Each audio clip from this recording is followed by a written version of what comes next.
क्षमा कीजिए। अध्याय 9 श्लोक संख्या 18। मैं ही लक्ष्य पालन करता, स्वामी, साक्षी, धाम, शरण स्थली तथा अत्यंत प्रिय मित्र हूँ।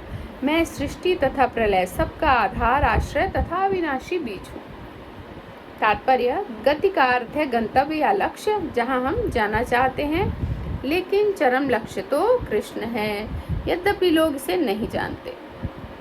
तो वही हमें बताने की कोशिश यहाँ की जा रही है कि चरम लक्ष्य भगवान ही है, उसके सिवा और कोई हमारा गंतव्य स्थान नहीं है, लेकिन लोग समझते नहीं, जानते नहीं। जो कृष्ण को नहीं जानता वह पथ भ्रष्ट हो जाता है। इस पर अभी हमने काफ़ी चर्चा की कि पथ भ्रष्ट मतलब कितनी गहरी बात है कि अगर कृष्ण को नहीं जानोगे तो पथ भ्रष्ट हो जाओगे। मतलब आपको कुछ भी अहंकार हो, मैं कर्म करता हूँ, मैं बहुत धर्म करता हूँ, कृष्ण कौन? मान लो मैं शिव को मानता हूँ, मैं शनि को मानता हूँ, मैं उनको मानता हूँ और मैं बहुत धर्म करता हूँ, मैं बहुत पुण्य करता हूँ, लेकिन यहाँ क्या कह रहे हैं, जो कृष्ण को नहीं जानते वो पथभ्रष्ट हो जाते हैं। कृष्ण को जानकर अगर आप शिव को जानते हो, सही पथ पर चलते रहोगे।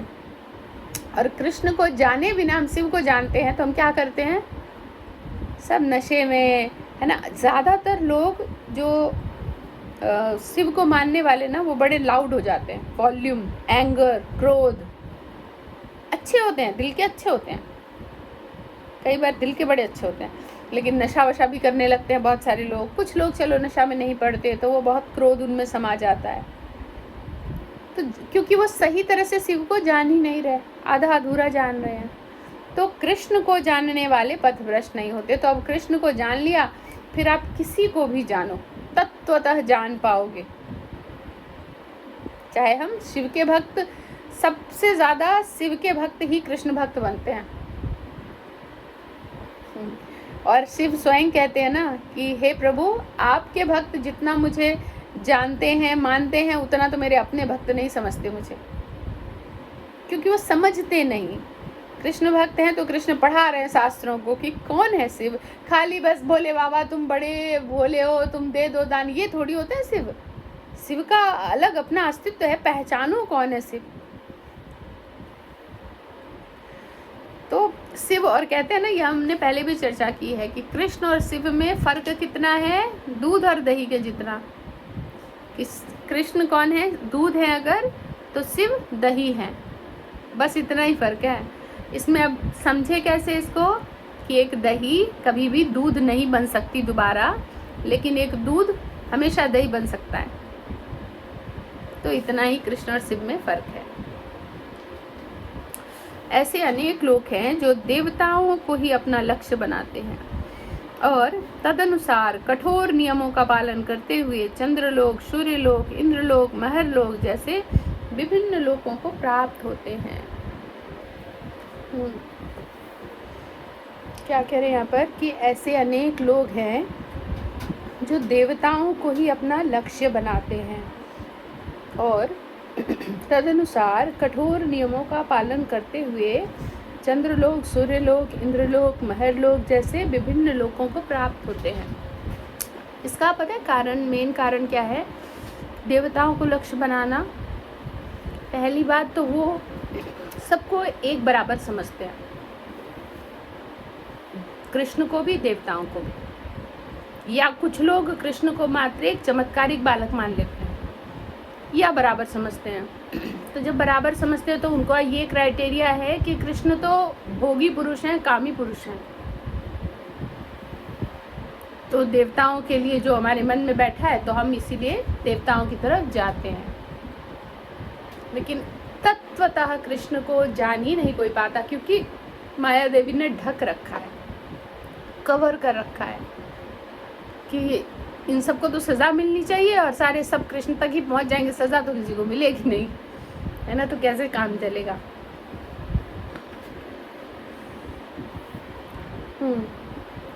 तो किंतु ये सारे लोग कृष्ण की ही सृष्टि होने के कारण कृष्ण हैं और नहीं भी। जितना कह रहे हैं, जो चंद्रलोक, सूर्यलोक, इंद्रलोक, महरलोक, सारे लोग क्या है? सृष्टि कृष्ण ने की है। तो इसलिए क्या है कि सृष्टि होने के कारण ये सब कृष्ण ही हैं, लेकिन नहीं भी है, डायरेक्टली कृष्ण तो नहीं है। लेकिन है तो उन्हीं का, तो वो है भी। ऐसे लोग भी कृष्ण की शक्ति की अभिव्यक्तियां होने के कारण कृष्ण हैं। ऐसे लोग भी, मतलब इसी तरह ये जो इंद्रलोक, सूर्यलोक, बाकी लोग भी हैं, जो सब कृष्ण की अभिव्यक्तियां ही हैं, इसीलिए वो सब कृष्ण हैं, पर नहीं भी हैं। किंतु वस्तुतः वे कृष्ण की अनुभूति की दिशा में सोपान का कार्य करते हैं। सोपान का क्या मतलब होगा? कौन है हिंदी वाले? दीप्ति भैया। कृष्ण माता जी। माता जी, सोपान का अर्थ चरण से है। धन्यवाद। मीनू माता जी। माता जी, मेरे हिसाब से सीढ़ियाँ या क्रम। हाँ। माता जी, क्रम हाँ, जो है। हाँ, यहाँ पर सॉरी नहीं, सही है, सही है, यहाँ पर क्रम ही होगा। तो इसको हम समझते हैं। देखो, अब जैसे दीप्ति मैया ने कहा, वो गलत तो नहीं था तो सही, है ना? लेकिन इसीलिए कहते हैं कि स्थिति को समझना है कि कहाँ पर हम क्या एप्लीकेबल है। तो यहाँ पर कहा गया, कृष्ण की विभिन्न शक्तियों तक पहुँचने का अर्थ है, नहीं, वो लाइन मिस कर गई मैं। ऐसे लोग भी कृष्ण की अच्छा, क्षमा कीजिए, थैंक यू। किंतु ये सारे लोग कृष्ण की ही सृष्टि होने के कारण कृष्ण हैं और नहीं भी। ऐसे लोग भी कृष्ण की शक्ति की अभिव्यक्तियां होने के कारण कृष्ण हैं, किंतु वस्तुतः वे कृष्ण की अनुभूति की दिशा में सोपान का कार्य करते हैं, है ना? स्टेप बाय स्टेप, क्रम में, सीढ़ियाँ चढ़ने में कार्य करते हैं, हेल्प करते हैं वो सब। कृष्ण की विभिन्न शक्तियों, जैसे हमने सुना था, मैं जब स्कॉन में आई ना, उससे पहले मैं हनुमान जी को भी मानती थी, उनका एक व्रत करती थी मंगलवार वाला। तो जैसे सुना, कर लिया सुंदरकांड करना, क्योंकि छोटे से ही मम्मी को देखती थी हमेशा, हर मंगलवार शनिवार उन सबको पूरा सुंदरकांड रटा हुआ है, एकदम गा के ख़त्म कर देंगी, इतना स्पीड आप बोल भी नहीं सकते, इतना। तो देखा था, तो हम भी वही करते थे। जब यहाँ पर आए तो यहाँ पर धीरे धीरे हमें पता चला कि कौन है हनुमान जी, रास्ता दिखाने वाले। तो आपने हनुमान जी को पूजा, तो उन्होंने रास्ता दिखाया ऊपर का, चलो और आगे आ जाओ, सोपान, क्रम। लेकिन तब होता है जब हम है ना, हनुमान जी की पूजा करेंगे और कहेंगे बदले में ये दे दो, वो दे दो, वो दे दो, फिर तो दो चश्मा है, वाह। फिर क्या होगा? कोई मतलब नहीं हो, तो आपने मांग रहे हो उनसे। लेकिन मुझे लगता है जो हृदय से उनको प्रसन्न कर लेता है बिना कुछ मांगे, तो उनको आगे भेज देते हैं कि ठीक है, ये खुश है तो अपग्रेड करो इसको। तो ऐसे लोग भी कृष्ण की शक्ति की अभिव्यक्तियां होने के कारण कृष्ण हैं, किंतु वस्तुतः वे कृष्ण की अनुभूति की दिशा में सोपान का कार्य करते हैं। कृष्ण की विभिन्न शक्तियों तक पहुंचने का अर्थ है अप्रत्यक्षतः कृष्ण तक पहुंचना, है ना? उनकी शक्ति तक भी पहुंचे तो इनडायरेक्टली सही कृष्ण तक आप पहुंचे। इसीलिए कहा जाता है ना कि बाहर अगर कोई किसी की भक्ति कर रहा है तो हम एकदम से उन्हें ना रोके, कुछ तो कर रहा है। आप कहोगे इनकी पूजा कर रहे हो, ये तो ऐसे हैं वैसे, वो छोड़ देगा, उसने अपग्रेड भी नहीं हुआ, उल्टा वो नीचे जा रहा है। तो अगर संभव है कि हम उसको कृष्ण भक्ति प्रदान कर सके तो करें, लेकिन उसे अपने कार्य से रोके नहीं। वो अपने आप ही धीरे धीरे धीरे धीरे आ जाएगा कृष्ण भक्ति में, जब हम उसे समझाते रहेंगे। जब उसको होश आ जाएगा, सीख लेगा, समझ लेगा, तो स्वयं वो छोड़ेगा।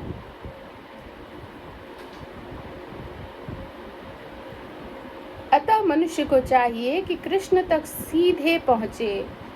अब कह रहे हैं कि जब पता ही है कि ये भी सोपान ही है, तो कान ऐसे पकड़े, इससे अच्छा है कि सीधा पकड़ लें। तो इसलिए मनुष्य को चाहिए कि सीधे कृष्ण तक ही पहुँचे। लेकिन जो नहीं पहुँच पा रहे, उनके लिए सोपान भी ठीक है, किसी भी तरह से तुम पहुँचो धीरे धीरे।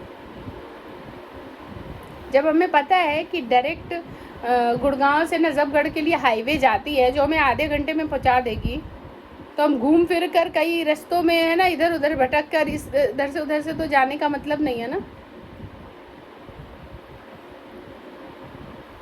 अतः मनुष्य को चाहिए कि कृष्ण तक सीधे पहुंचे, क्योंकि इससे समय तथा शक्ति दोनों की बचत होती है।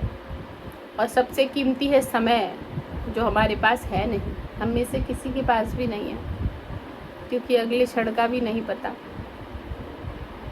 है ना। कितने लोग टीम में साथ चलते रहते हैं, कितने लोग चुपके से आउट होते चले जाते हैं।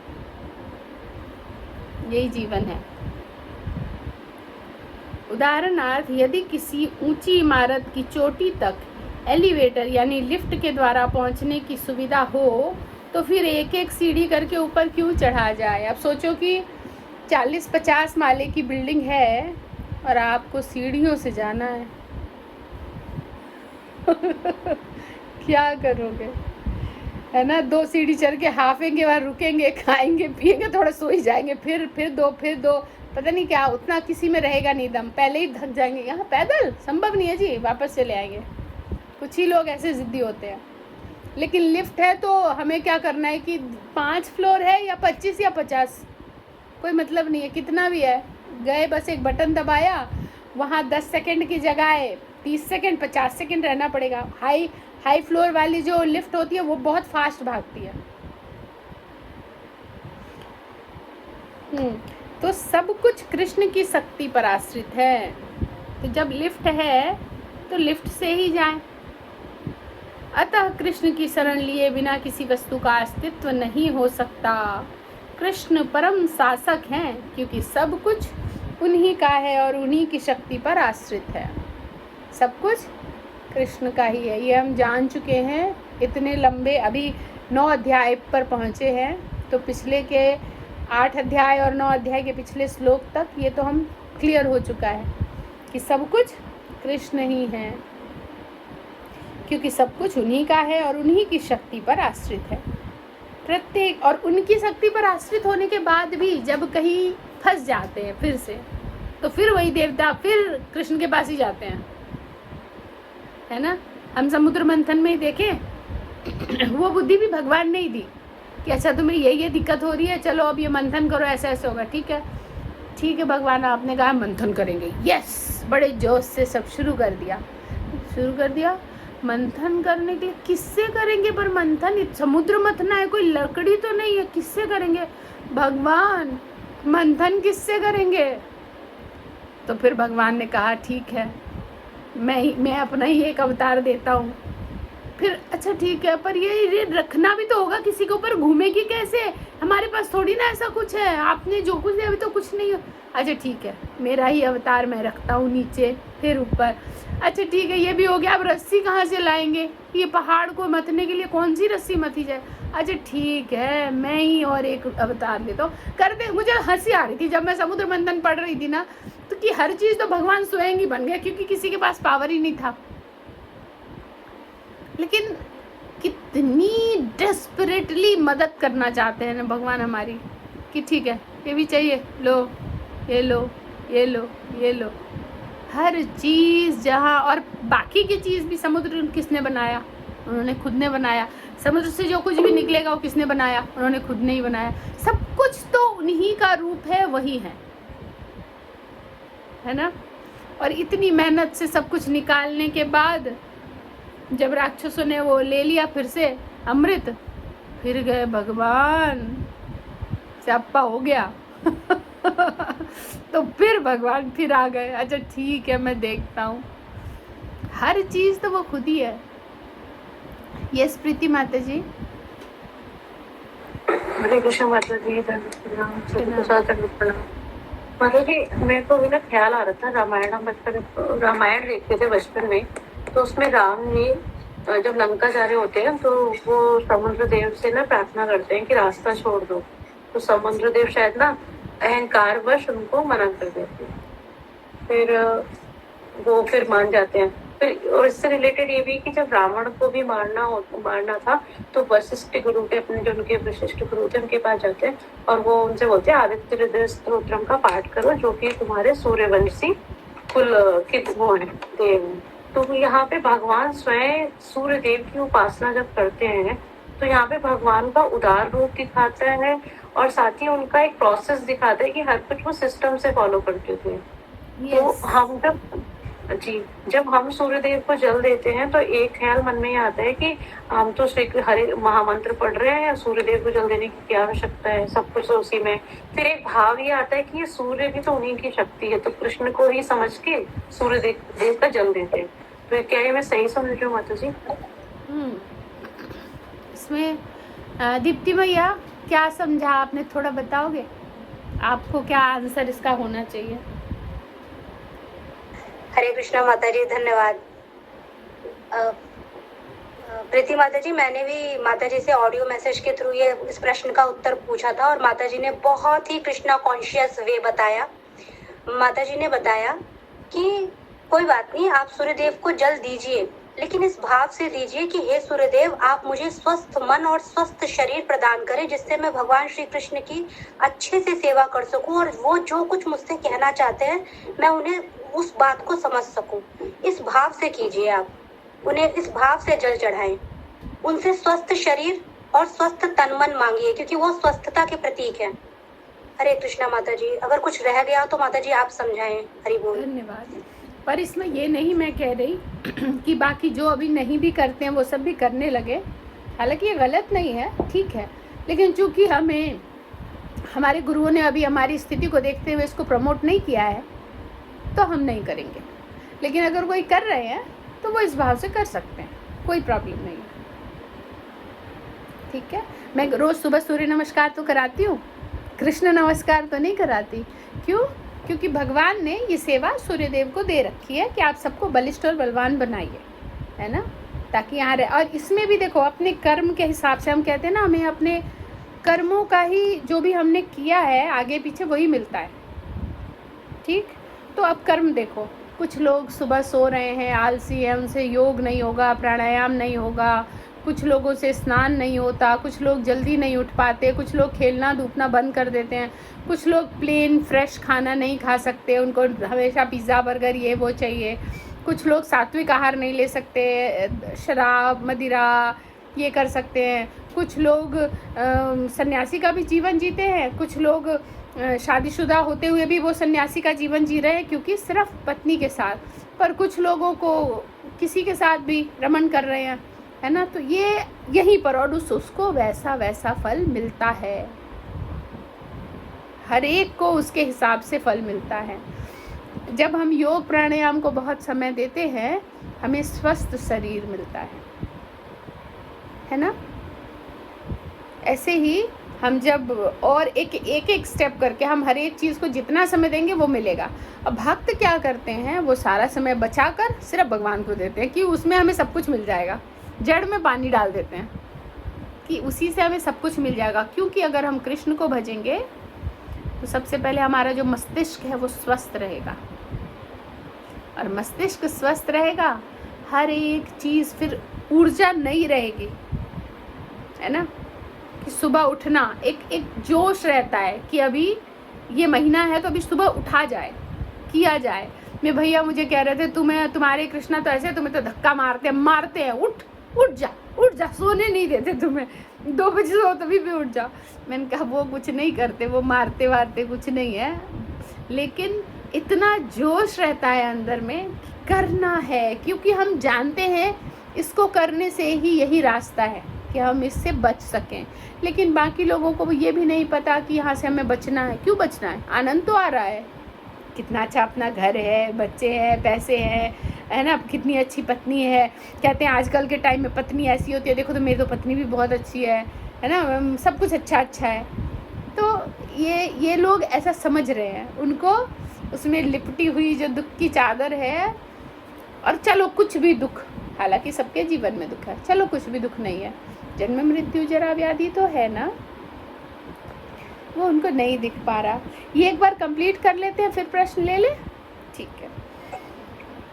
तो प्रत्येक जीव के हृदय में स्थित होने के कारण कृष्ण परम साक्षी हैं।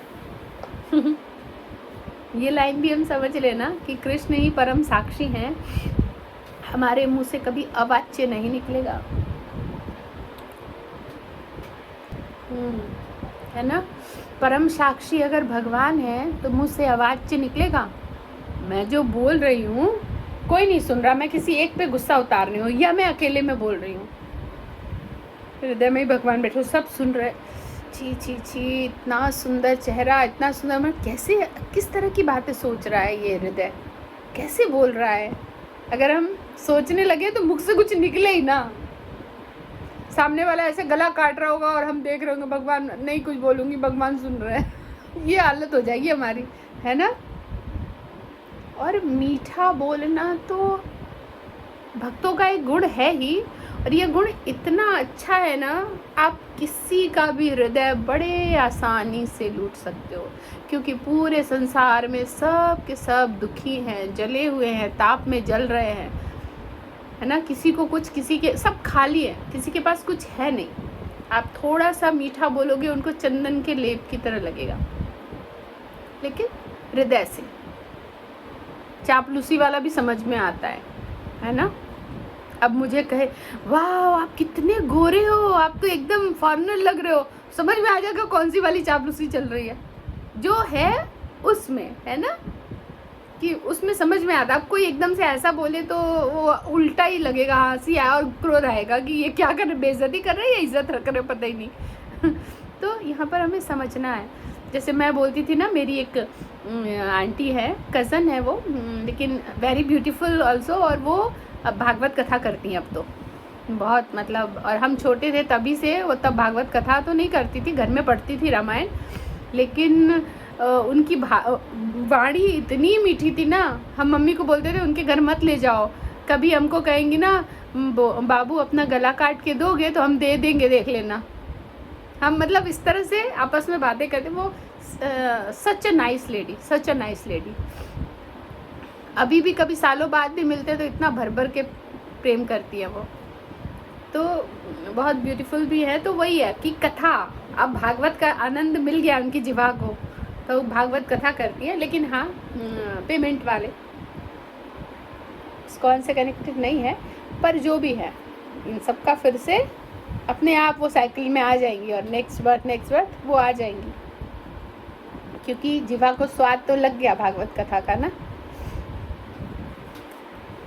तो हम कहाँ पर थे। हमारा घर, देश या लोक जहाँ पर हम रह रहे हैं, सब कुछ कृष्ण का है। हमारा घर, ये देश, हमारे लोग सब कृष्ण के हैं, पर हम रोते ऐसे दहाड़े मार करे कि वो मेरा अपना था और ले लिया भगवान ने। आए भगवान कितने निर्दयी हो। अरे भगवान ने इतने दिन तक दे रखा था, वो उनका ही था। आपके कर्मों के द्वारा वो आपसे अलग हो गया, या तो उसका कर्म चुक गया आपसे। जैसे जो संतान जल्दी चली जाती है, कहा जाता है ना, आपने किसी का कर्जा लिया होता है ना और चुकाया नहीं होता है, तो संतान बनकर आता है वो आपका सारा कर्जा लेने, आपसे चुकवाने। आपका कर्जदार था वो, जिस दिन वो चुक गया वो निकल गया, और निकलने के साथ आपको क्या मिला? उसका सूद, जीवन भर का दर्द। वो दर्द, अगर कोई कृष्णा कॉन्शियस नहीं है तो असहनीय पीड़ा होती है। और भगवान की दया रही तो हम सब माता जी के लिए ना ज़रूर प्रार्थना करें, क्योंकि अभी उनको हम सब की शक्ति की बहुत ज़रूरत है। जितना हम प्रार्थना करेंगे, देखो पिछली बार ऐसा हुआ तो वो धीरे धीरे उभर कर आ गई थी वापस। ये और बड़ा दर्द है, तो उसमें और समय लगेगा, लेकिन हम सब जितना हृदय से उनके लिए प्रार्थना करेंगे ना, उतना ही वो धीरे धीरे धीरे धीरे वो आ पाएंगी। मीनू माता जी, प्रसाद तो उनके घर में ही बनता होगा ना, वो पाती है? थोड़ा बहुत माता जी। अगर लगे पॉसिबल हो तो आप जैसे कुछ बनाते हो तो भोग लगा के थोड़ा ही उनको कुछ कुछ खिला, नहीं जा सकते, जब हो कोई बात नहीं। हाँ, शरण के लिए कृष्ण परम गंतव्य है, अतः मनुष्य को चाहिए कि अपनी रक्षा या अपने कष्टों के विनाश के लिए कृष्ण की शरण ग्रहण करें। हम चाहे जहाँ भी शरण ले, हमें जानना चाहिए कि हमारा आश्रय कोई जीवित शक्ति होनी चाहिए। कृष्ण परम जीव हैं। चूँकि कृष्ण हमारी उत्पत्ति के कारण या हमारे परमपिता हैं, अतः उनसे बढ़कर न तो कोई मित्र हो सकता है न शुभचिंतक। ये समझना है, भगवान से बढ़कर कोई मित्र और शुभचिंतक नहीं हो सकता, है ना। और उनको ऐसा मित्र और शुभचिंतक जिसके हाथ में सारी पावर है। सिर्फ झूठ मूठ का आपका शुभचिंतक नहीं होगा, झूठ मूठ का मित्र नहीं बनेगा, फुल पावरफुल है वो, और आपका आगा पीछा भूत वर्तमान भविष्य सब पता है उसे। तो वो एक, उसको क्षण मात्र, एक निमेष मात्र भी समय नहीं लगेगा हमें सब मतलब ठीक करने के लिए, लेकिन वो होगा तब। एक ही शर्त है, छोड़ तो दो, उनके ऊपर छोड़ दो कि आप ठीक करो, है ना। हम डॉक्टर के पास जब फुल्ली समर्पित हो जाते हैं ऑपरेशन टेबल पे साइन करके कि ठीक है तुम्हें हम मारना चाहो तो मार दो, साइन भी कर देते हैं, तब वो ऑपरेशन करता है एक भौतिक व्यक्ति। और भगवान कहिए पेपर दे देना, तो ये तो पहले ही, माता जी भगवान कहते हैं मैं सब कुछ छीन लेता हूँ, ये तो पहले ही पेपर दे रहे हैं, मैं हम नहीं करेंगे, ये कह रहे हैं कि सब कुछ छीन लेता हूँ, जिस पर मैं कृपा करता हूँ सब कुछ छीन लेता हूँ। तो ये यहाँ हम नहीं जाएंगे, हम पहले ही सवाल पे सवाल उठाने लगते हैं। भगवान कहते हैं पेपर दिया नहीं, क्वेश्चंस आने अब शुरू हुए हैं इनके, पहले अब नए क्वेश्चंस बन रहे हैं, सॉल्व नहीं करना आता अब इनको। तो फुल्ली पूर्णतः शरणागति, मारो तुम्ही राखो तुम्ही, जा इच्छा तो मार, मारना है तो मार दीजिए, रखना है रख लीजिए, जो इच्छा आपकी है वो कर लीजिए मेरे साथ। इतनी शरणागति होगी तो भक्ति का ये जो है ना, there is long long long long way to go, इसको चेंज करके क्या होगा, इंस्टेंट, इंस्टेंट भक्ति।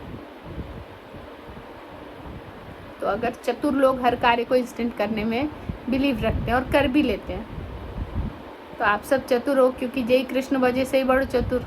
उसका टेक्निक निकालो और फोकस।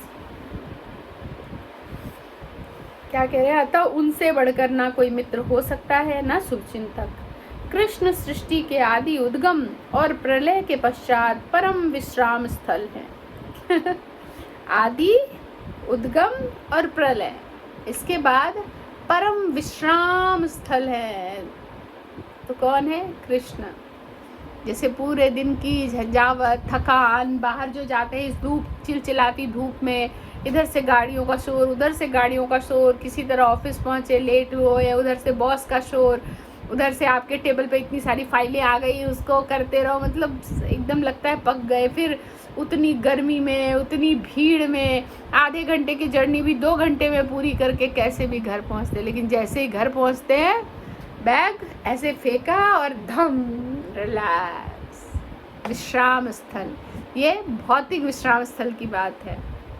अब हम आध्यात्मिक विश्राम स्थल की यहाँ बात कर रहे हैं, जो परमानेंट है। परमानेंट है, एक बार आओगे तो जाने की आवश्यकता नहीं है। ठीक है, अब किसी का प्रश्न है तो हम ले सकते हैं। माता जी धन्यवाद, प्रणाम। प्रणाम। माता जी इससे रिलेटेड तो कोई क्वेश्चन नहीं है, लेकिन एक बात पूछनी थी मैंने आपसे। इससे एक सेकंड की बात है माता जी। सिर्फ ये जो सच्ची जी प्रभु जी ने जो भागवत करी है ना, तो सुबह मैं इसको सुन रही थी, तो उन्होंने बोला था कि एक कुबड़ा थी जो कि लास्ट अपने पिछले जन्म में स्वरूपनखा थी, है ना। तो इसमें मतलब कि 2 कुबड़ा थे ना, एक तो जो कंस के महल में चंदन बना के लेके जाती थी, और एक थी जो मंथरा थी। नहीं, ये उनकी बात कर रहे थे जो चंदन बनाकर लेकर जाती थी कंस के महल में। मंथरा तो आ गई ये रामायण में, अभी तो हम ले रहे हैं भागवतम, है ना। ये इनकी बात हो रही है जो कंस के महल में चंदन घिसकर लेकर जाती थी। और उसको वो बता रहे थे, उस दिन महाराज के मुख से शायद सुना था, इतना ज्ञान था चंदनों का कि कौन से कलर का व्यक्ति है तो उस पर किस कलर का लेप लगाया जाए, कैसा व्यक्ति है तो उसको कौन सी खुशबू आकर्षित करेगी, क्योंकि वो एक्सपर्ट थी। अब सोचो ना, सरकारी नौकरी मिल गई है, वो कुबड़ा होते हुए भी वो लगा किसको रही है, कंस को जाकर लगा रही है, तो मतलब उसको बहुत नॉलेज था। तो उसने अपनी शक्ति से दोनों को, कृष्ण बलराम को प्रसन्न कर लिया था पूरी तरह, कितना सुंदर बना दिया उनको। ये अपने स्कॉन में ही देखते हैं ना हम, कहीं पर होता है चंदन ऐसे लगा दिया, ऐसे लगा दिया, है ना। स्कॉन में जब जाओ, जब भगवान को चंदन, रथ यात्रा चल रही होती है, चंदन लगती है पूरे 15 दिन, जो मतलब एकदम अलग अलग वैरायटी। और कभी कभी तो वो मेघ का कलर भी इतना सुंदर लेकर आते हैं चंदन में डालकर, अमेजिंग, बहुत सुंदर। और हर दिन उनके कभी हाथों पे, कभी पैरों पे पूरी वो डिज़ाइन बनाना, चंदन लगाना, इतनी सेवा और कहीं मैंने नहीं देखी। ये किसी और का प्रश्न था ना? मुझे एक बार इनका लिंक भेज दोगे जिसमें इनकी कथाएं यूट्यूब में मैं देख सकूं? हाँ, मैं भेज दूंगी। और यूट्यूब पे आप ना सर्च करोगे इन प्रभु जी का नाम, सच्चीपति प्रभु के नाम से, आपको पूरा लाइन से आ जाएगा उनका लेक्चर। माता जी जो अभी लाइव अभी लेटेस्ट हुई है ना, हाँ वही आएगा, सबसे ऊपर वही आएगा। अच्छा ठीक। हाँ, हरे कृष्णा माता जी, मैंने सारे भेज रखे हैं, सारे लाइन बाज 1 से 7वें दिन तक पूरा भेज रखा है। वो देखे मैं टीवी पे, यूट्यूब लगा, मैं टीवी में ही देख के डायरेक्ट। हाँ वो कर लो, आप सर्च करोगे आपको मिल जाएगा। ठीक है। यस सालू मैया। हरे कृष्णा माता जी कोई प्रश्न नहीं है, बस मैं तो ऐसे ही थोड़ा हंस रही थी, थोड़ा जैसे कुब्जा के बारे में बताया ना आपने, तो आजकल ब्यूटी आर्टिस्ट को पता होता है ना कौन सा फाउंडेशन लगाना है। तो यस, तो वो इतना था उसमें वो गुण, तो इसीलिए कहते हैं ना हमारे स्कॉन में कहते हैं ना कि जो भी गुण है तुम्हारे अंदर, जो गुण है उसी को निखार लो, उसी को भगवान की सेवा में लगा दो। और ऐसा कोई व्यक्ति नहीं है जिसके अंदर गुण ना हो, 95% गुण ही होता है, थोड़े बहुत अब गुण होते हैं, तो गुण तो है। कल ये चंदन निकाला है ये, तो पता नहीं पहले वाले में तो कुछ ऐसा खुशबू नहीं थी, इसको लगाते ही ना मतलब अपने आप ही खुशबू आ रही है। अब पता नहीं प्रभु जी ये कहाँ से लाए थे कि नहीं, और अपने आप ही थोड़ा ना मूड में, और इसकी अलग ही खुशबू है इस चंदन में, पहले वाले में नहीं था। और मैं यही कह रही थी कि ये चंदन में अच्छा वो आ रहा है। हाँ नहीं, वो चंदन तो खैर हम लोग जो लगाते हैं वो गोपी चंदन होता है, मिट्टी का, रियल चंदन तो लगाते नहीं, बट पता नहीं ये कुछ अलग है। हाँ उसमें डला होगा कुछ, कोई खुशबू डली होगी। यस, किसी का कोई प्रश्न है क्या? क्योंकि यहाँ पर रिकॉर्डिंग हो रहा होता है, तो अगर रिलेटेड प्रश्न ही पहले लेने चाहिए ताकि हम उसको फिर बंद कर दें, फिर बाकी की बातें और ये फिर चले, क्योंकि रिकॉर्ड हो रहा है तो वो ठीक नहीं लगता। किसी का प्रश्न नहीं है, हम इसको बंद करें। प्रश्न नहीं है 1, प्रश्न नहीं है 2। यस सृष्टि मैया।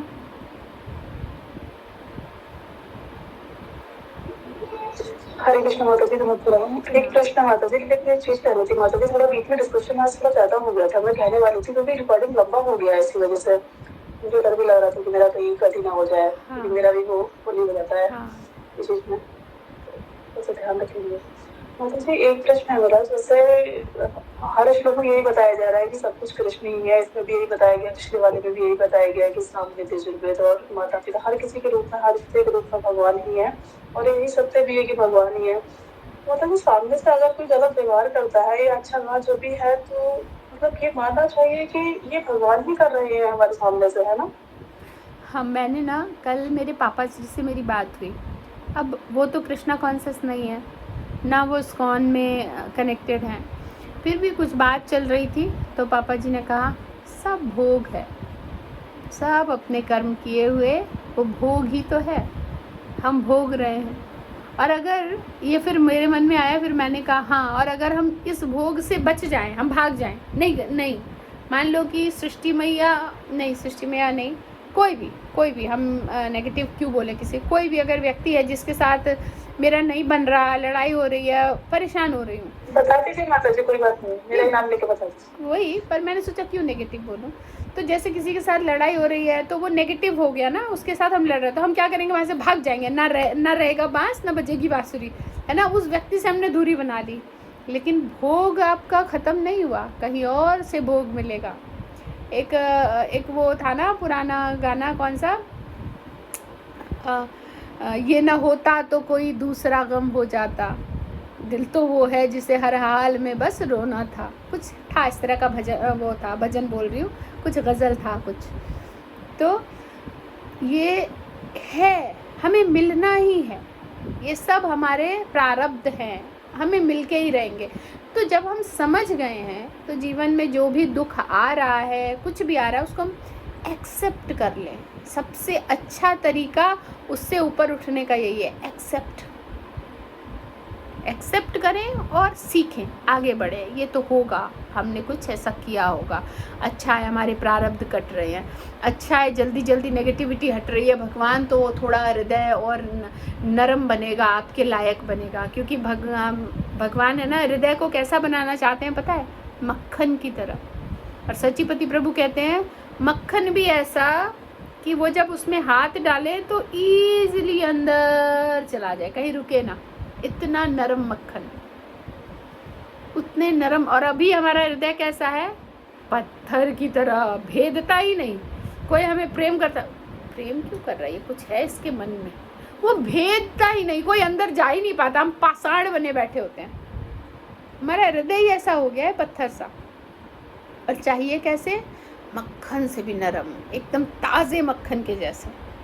तो उसके लिए जो कुछ भी जीवन में घटित हो रहा है नेगेटिव, उसे साक्षी भाव से देखो और सोचो, इससे शायद मेरा हृदय थोड़ा और नरम पड़े, थोड़ा हृदय और नरम पड़े। कुछ कर्म है जो घटित हो रहे हैं। जिसके जीवन में दुख नहीं है, डरो। अब मैं पहले ये सुनती थी तो मुझे समझ नहीं आता था, पर जिसके जीवन में दुख नहीं है, डरो। क्यों डरो, सारी बैंक जमा पूंजी खत्म हो रही है, पॉजिटिव वाला जो आपने बैंक बैलेंस किया था वो यूज़ हो रहा है अभी, है ना। जहाँ जब दुख आ रहा है तो समझो कि जो मेरा नेगेटिव कर्मास थे ना, जिसको हमें हटाना है, कूड़ा करकट, वो साफ हो रहा है, वो अच्छा है। और सुरक्षित रखे हैं मेरे अच्छे वाले जो नोट हैं, वो सुरक्षित रखे हैं। तो इसलिए हमें इस भाव से ही समझना है इसको। ठीक है सृष्टि मैया। जी माता जी, इसका मतलब यही हुआ ना कि जैसे वो भोग है हमारा कटना है, तो वो उस व्यक्ति के नहीं तो किसी और के माध्यम से कटेगा। और मुझे ऐसा भी फील हुआ माता जी, एक तो ये वाली चीज ऐसा भी फील हुआ कि जब हम भक्ति में होते हैं, मतलब पहले क्या होता था, मैं कई दिन उस चीज को झेलती थी, मतलब बहुत टाइम से मैंने फेस किया बहुत कुछ, लेकिन अब ऐसा होता है कि मुझे बहुत जल्दी से मेरी उसी टाइम कुछ ना कुछ मुझे बहुत उसका मेरे साथ नेगेटिव कुछ होता है, मतलब तुरंत ही करता है। इस टाइप से मैंने कुछ फील किया, ये आपने बताया भी था। धीरे धीरे चीज़ें ऐसे ही समझेंगे ना तो लगेगा कि हाँ तुरंत घटित हो रही है, मतलब पुराना बैलेंस कुछ था नहीं, पुराना बैलेंस खाली हो गया। हम इतने हृदय से अगर हम चैंटिंग कर रहे हैं तो पुराना खाली हो गया है, तो नया करते हैं, उसका अभी फल भोग के उसको क्लियर करते रहते हैं रास्ता, चलो आगे कुछ है और बचे नहीं, है ना।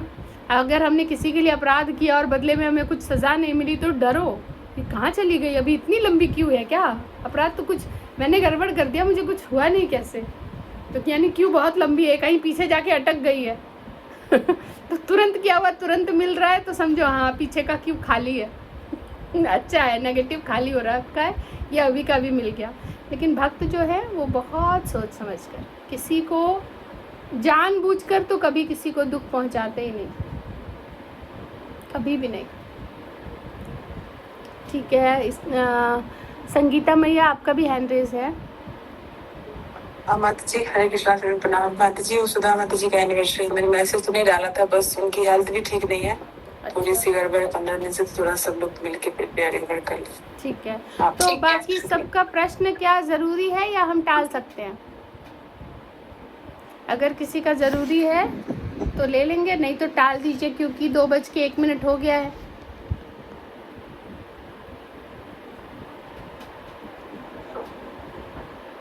सृष्टि भैया आपका हैंड रेज है, क्या प्रश्न लेना ही है मुझे? नहीं माता जी, मेरा हो गया, हल्का सा और था, मैं कभी और पूछती हूँ। हाँ ठीक है, दीप्ति मैया आपका भी ले ले बाद में। Thank you. जी माता जी, आराम से। Thank you. हरे कृष्णा।